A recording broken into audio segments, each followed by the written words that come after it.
Former plantation homes like this one actually saw a specific audience for many years, and now we are trying to transform and make sure that we tell our public we are a place for everyone. Everyone needs to see themselves here and feel a sense of belonging. We are a museum that was actually founded in 1993, so we're going to be 30 years old.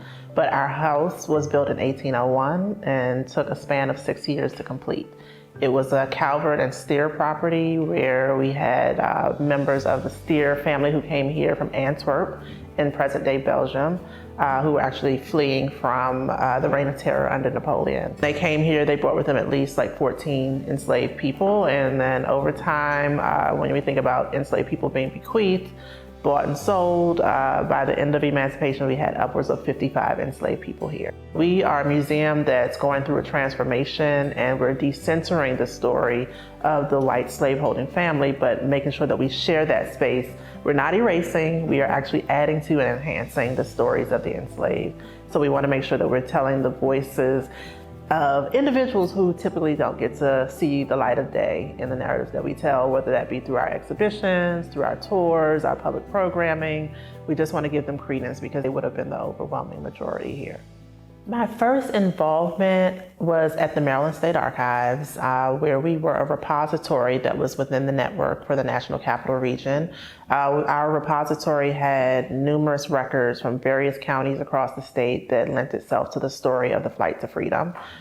We were able to look at penitentiary records, original newspapers, censuses for comparison, and so many other records, even down to slave statistics, which is traditionally a Maryland-centered record. You don't see that in any other state.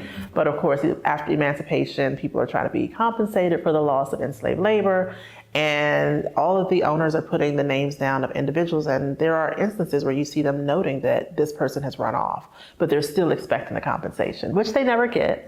But they are looking for compensation. And so it gives us a large swath of people to identify as people who had actually escaped at some point in time. And so it's really helpful to have that information and then to turn around and be able to support other entities who are looking to join the network. I had a in and out movement with that process of setting up the Byway and the Visitor Center, because of course I was on staff at the Maryland State Archives, and then somewhere in between I decided to go back to grad school and I needed internship credits. So I was already connected with the work for setting up the Byway, sitting in on the meetings, community meetings, State of Maryland employee meetings. And I said, if you guys could find a way to just bring me in as an intern, I would greatly appreciate it. And so I had a shared internship between the Office of Tourism and the Department of Natural Resources, where people like Ann Kyle and Marcy Ross, we did a lot of GPS spotting and tracking to make sure that we can plot the points of the byway. We once actually had a flat tire, and another person in the network, Kathy Mackle, actually caught us on the side of the road on the Eastern Shore and helped us use Fix-A-Flat and get our tire back together so that we can get back. That's one of the main things that I think has been really awesome about the network. It puts us all in touch with each other. Sometimes you may be like a site like mine at Riversdale, where you have Adam Francis Plummer here. Maybe there's a connection with Adam Francis Plummer at a historic church somewhere else.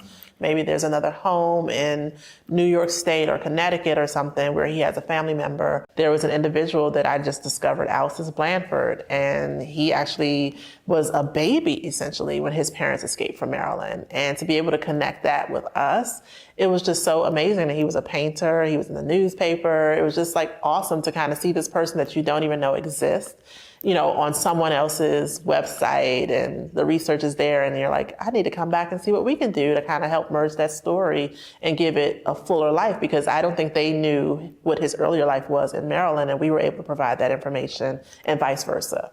So it's a two-way street, and I think that's been very helpful. I think they promoted change in the trajectory of the Underground Railroad and what we know about it by making information more accessible. I think the more accessibility we have, the better. People can get it at their fingertips. Before this, and many other avenues of research related to accessibility, people would have to travel to these different repositories. And if you're in Kentucky and you're on a fixed income, it's not so easy to come out to Maryland and do the research for yourself. So by having this network, we don't all have to be in the same room. We could just go to the same website and download that information and get put in touch with another resource that I may not have known exists. Like we all bring different things to the table, and I think it helps us push the narrative of the fight to freedom.